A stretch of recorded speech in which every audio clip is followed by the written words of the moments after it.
रोहिणी, माझ्या चॅनलमध्ये तुमचे स्वागत आहे। कितीही नवीन फॅशन साड्यांमध्ये आल्या तरीही काठपदर साडीची फॅशन ही कधीही जुनी होत नाही आणि होणारही नाही। महाराष्ट्रीयन लुक म्हटलं की आपल्या समोर येते ती काठपदर साडी। लग्न असू देत, कोणताही प्रोग्राम असू देत, काठपदर साड्या ह्या आवडीने नेसल्या जातात। यामध्ये नारायणपेठ साडी असू देत, सिल्क साडी असू देत, कांजीवरम साडी असू देत किंवा बनारसी साडी असू देत, त्या प्रत्येक साड्या आपण आवडीने नेसतो।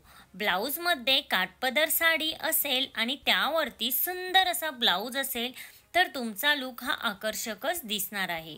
आणि काठपदर साडी ही तेव्हाच छान दिसते जेव्हा तुम्ही त्या साडीचा ब्लाऊज हा परफेक्ट असा शिवून घ्याल आणि मस्त डिझाईनचा शिवून घ्याल, हो की नाही।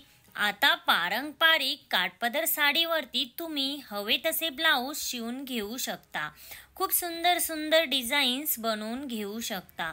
पण काही लेडीज अशा असतात की तेच काकूबाईसारखे ब्लाऊज शिवून घेतात। तुमची साडी ही कितीही महागडी असू देत, पण त्या साडीवर ब्लाऊज हा व्यवस्थित नाही शिवला तर ती साडी अजिबातच चांगली दिसत नाही। पण जर तुम्ही स्वस्तातली एखादी साडी घेतली आणि त्यावरती ब्लाऊज परफेक्ट शिवला तर त्यामध्ये तुमचा लुक हा परफेक्टच दिसणार आहे। आणि ब्लाऊजमध्ये जर तुम्ही सुंदर डिझाईन स्टिच करून घेतली तर तुम्ही सुंदर तर दिसालच आणि सगळ्यांमध्ये उठूनही दिसाल। म्हणूनच आजच्या व्हिडिओमध्ये आपण बघणार आहोत काठपदर साडीवर काय डिझाईन्स या करता येतील हे पाहणार आहोत आणि काही टिप्स सुद्धा मी तुम्हाला व्हिडिओमध्ये सांगणार आहे। तर व्हिडिओ हा स्किप न करता शेवटपर्यंत नक्की बघा। काठपदर साडीवरती बोटनेकची फॅशन ही जोरात चालू आहे। बोटनेक ब्लाऊजमुळे तुम्हाला जास्त ज्वेलरी वेअर करायची सुद्धा गरज लागत नाही। त्यावर तुम्ही फक्त इयररिंग्स घातली तरीही त्यामध्ये तुमचा लुक डिसेंट आणि रिच दिसतो। ज्या लेडीज ह्या हेवी वेटच्या आहेत त्यांनी नेहमी लक्षात ठेवा, बोटनेकचे ब्लाऊज स्टिच करताना तो नेक हा एकदम पसरून घ्या, ज्यामध्ये तुम्ही जाड असल्यासारखं वाटणार नाही। या उलट जर तुम्ही बारीक असाल, ज्या लेडीज बारीक असतील त्यांनी काय करा, बोटनेकचा हा गळा जो आहे तो चिकटून घेतला तरीही हरकत नाही, त्यामध्ये त्यांचा लुक खूपच छान दिसतो आणि छान दिसण्यासाठी मदत होते। आता बोटनेकमध्ये तुम्ही वेगवेगळ्या प्रकारच्या डिझाईन्स या करू शकता। बॅक साईडने तुम्ही छान अशा डिझाईन्स करू शकता।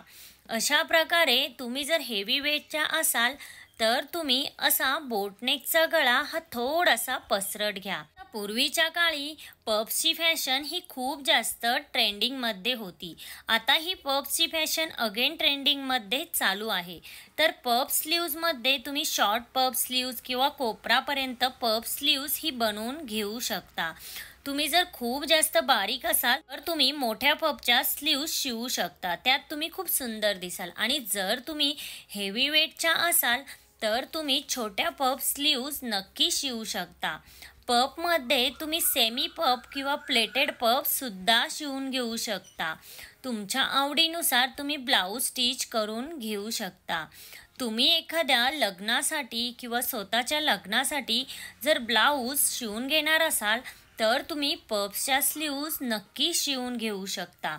यामध्ये तुमचा लुक खूपच सुंदर आणि आकर्षक दिसण्यासाठी नक्कीच मदत होईल। जर तुम्हाला काठपदर साडीवरती ब्लाऊज स्टिच करून घ्यायचा असेल आणि ब्लाऊजचे नेक सिंपल ठेवायचे असतील तर तुम्ही स्लीव्जमध्ये डिझाईन बनवू शकता। आणि जर तुम्हाला स्लीव्जमध्ये डिझाईन बनवायच्या असतील तर तुम्ही ब्लाऊजचा नेक हा सिंपल ठेवा, जेणेकरून तुमचा लुक हा डिसेंट आणि खूपच सुंदर दिसेल। जर तुम्ही ब्लाऊज नेक आणि स्लीव्ज दोन्हीही डिझाईन केली तर त्यामध्ये तुमचा लुक हा थोडासा डल दिसेल, त्यामुळे तुम्ही दोन्हीपैकी एकालाच डिझाईन करा। तुम्ही काठपदर साडीवरती कॉन्ट्रास्ट ब्लाऊज सुद्धा शिवू शकता, त्याचबरोबर तुम्ही साडीला लेस लावू शकता। जर तुमच्या साडीचे काठ मोठे असतील तर तुम्ही सिंपल ब्लाऊज स्टिच करून घेतला तर ते खूप सुंदर दिसेल। तर तुम्ही आजकाल नवीन पॅटर्नमध्ये अशा प्रकारे ब्लाऊजला लेसच्या डिझाईन ही करू शकता। त्यानेही तुमचा लूक हा खूप सुंदर दिसेल. आता त्यानंतर सगळ्यात महत्त्वाची गोष्ट म्हणजे जेव्हा तुम्ही ब्लाऊज स्टिच करून घेता तेव्हा नेहमी लक्षात ठेवा, एका चांगल्या टेलरकडनंच ब्लाऊज हा स्टिच करून घ्या. कारण आपण महागातली महागडी साडी घेतली आणि ब्लाऊज नीट शिवला नाही तरीही ती साडी कितीही महाग असू देत ते अजिबात चांगलं दिसणार नाही. तुम्ही जर हेवी वेटच्या असाल तर तुम्ही 3/4 किंवा फुल स्लीव्ज ब्लाऊज स्टिच करून घेऊ शकता. हे ब्लाऊज हेवी वेटच्या मुलींना खूप सुंदर दिसतात. या उलट जर तुम्ही बारीक असाल तर तुम्ही स्लीवलेस किंवा स्लीव्सही ठेवू शकता, तेही खूप छान दिसतं.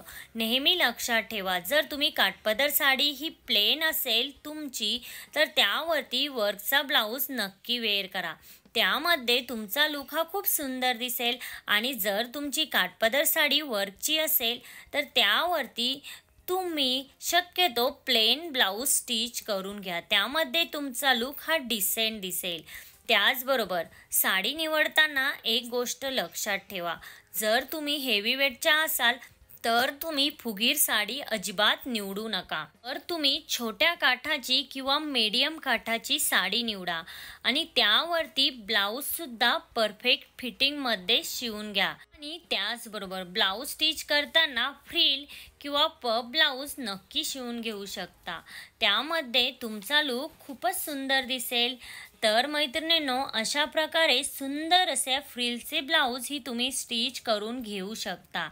तर फ्रेंड्स, आजच्या व्हिडिओमध्ये आपण बघितलं की काठपदर साडीवरती ब्लाऊज हा कसा स्टिच करून घ्यायचा. आजचा व्हिडिओ जर तुम्हाला हेल्पफुल वाटला असेल तर लाईक, शेअर, सबस्क्राईब नक्की करा.